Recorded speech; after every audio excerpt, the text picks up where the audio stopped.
7 out of 10.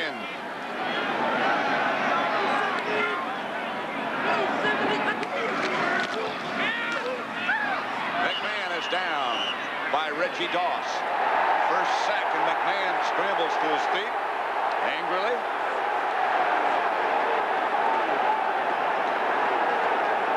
He wants to get in a fight. You can't do that. The quarterback, you can't fight. He got sacked. He was trying to throw a quick pass, a quick hitch out here, and Galt was covered. And then after he couldn't, had he thrown it, he would have been intercepted. He just had to hold it and take the sack. It's true, you know, you don't hear about many quarterbacks being in fights. No, usually they're off, saying, telling everyone, calm down, calm down. See, I think it's that extra hit there at the knee when Doug Reed came over the top. Then McMahon said, when you're a quarterback, the way you fight a guy is you throw the ball at him. And then you back up. Yeah, he zings it in at Reed. McMahon gives to Payton. Payton trying to get around the corner, does a little bit. Taken out of bounds by Collins. No flag. Well, you know, the fans are booing on that, Pat, but that's a tough one for Johnny Johnson. He's coming up. Now, when you get on that sideline, you have to unload on Payton because you know he's going to unload on you. And that's what Johnson's saying. I just can't stand there and let him unload on me. Now, watch Walter as he comes up there just before he goes out of bounds. Watch him now. He switches the ball. Now, he's going to unload with that right arm. So Johnson has to get his load ready to go load to load. And the fans boo when you do that. Tough to stop it. Well, you got to. If a guy's loading up on you, you got to load up on him or you go backwards. And you better bring a bigger load. Then you change occupations. There's the Fridge. I saw him out here earlier, and he was just in a T-shirt. You know, he's getting that weight down. And I've always noticed when a guy gets his weight down, he starts wearing a lot of T-shirts. You know, when you have your weight up there, you wear a lot of coats and stuff over you. You thought his weight was going down? I think his weight's going down. Yeah, I do. I think that 7 and a 2 is getting closer to the middle of his body now. Looked like a full package to me when we were down on the field before. See, Perry's in there, the refrigerator. He's shaking his head and saying, not me. So he said, I didn't do it. The other guy started it. The guy said, come on, Biscuit. They don't call him Fridge. You know, he got that nickname Biscuit when he first came in. Dan Hampton, 99, next to him, watched him get on a scale and said, that guy's a biscuit away from 350. That's what they call a Biscuit. Buddy Ryan calls him the Big Rook. Big Rook. Big Rook, Biscuit, Fridge, Refrigerator. Got a lot of names. Brown has the ball. And the penalty marker goes down. I think Brown might have run out of bounds. I'm not sure. The receiver went out of bounds, making him ineligible. Walker down only, 7 down.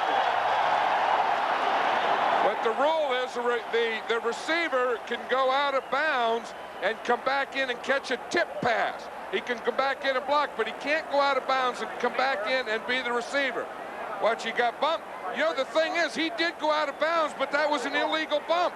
Mike Richardson can't bump him after 5 yards before the ball's in the air. You can bump that first 5. Now, that official, he did a good job of catching Young going out of bounds, but he did a bad job of catching the bump that knocked him out of bounds that was illegal. Refrigerator's ordering some more supplies. What he's doing, yeah, he's saying for the post game, look, when that game's over, I want a good supply in there. We got to refuel this thing. What would the refrigerator be talking about on the phone? I mean, usually they talk about coverages, adjustments. That's Steve McMichael talking to him now. Maybe they're talking about offense. If they get down there, they're going to put him in on the goal line package. Both of them? Both refrigerators, you mean? McMichael. No, not McMichael. That was an interesting story. Dale Hatcher, the Ram punter, went to Clemson with William Perry and was telling us what a good diver he is. Yeah, I guess they have a good swimming and diving team at Clemson, and when Perry would go out to dive, students and people would come from all over to watch him. And he would hit that board and darn near snap it down. Then when he hit the water, it would all come up over him, and people would just marvel. The diving coach said he could have made the team as a diver. That's right. And he's a good basketball player. Here's McMahon back to throw. Down he goes. information has just come to us that the winds have diminished and are down to about 10 miles an hour now. 2nd and 12. Moorhead on the move. And somebody else moved. Now that'll be against the Rams, and Jim McMahon got that penalty. What he does is after he takes a penalty, Bob Greasy used to be the master at this. He uses a cadence to draw him off sides. Then the cadence... False start, number 78. It got his own guy. But McMahon was trying to get him. As he said, I always get him when I go, hut, hut, hut, and then hut, and it's on 4. Now watch him, he's going, hut, hut, hut. See, but the guy got his guy, Keith Van Horn, number 78, instead of the Ram defense. McMahon was trying to get them, and it got his own guy. I think you just got half of our audience, too. No, that's how he does it. You go hut, hut.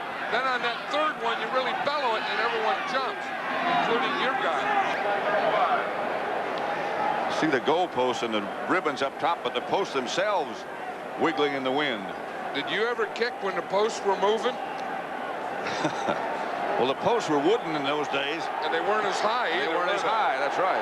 Now they're long, old, tall pipes. I think they're going to try and get another first down and huddle up before they have to take a timeout, but they don't have that much time. He's going to have to throw the ball out of bounds now. In a hurry. I'm surprised they even got in a huddle. I have too. Down to 10 seconds. 3rd and 1. Brock back to throw. Got a man in the middle. It's Dickerson. He's inside the 5 to about the 4. And the clock just ran out. I can't believe that. I can't believe that they had a timeout. I can't believe that they went with a huddle. Now they're saying they have a second remaining. Well, there was 1 second. Now, you remember, anyone can call timeout now. So it's going to be who called timeout and what official heard it. This is interesting, but I don't know why. I don't know why that they went back to the huddle. I can't understand what they might have been thinking. I knew they were trying to save 1 timeout for the field goal. And you know, I think that's a smart thing. But to huddle up, I don't know about that. And the discussion, there's Buddy Ryan, the Bears defensive coordinator, out arguing, talking to Burl Toller. And the Bears won the argument. I don't understand that whole picture.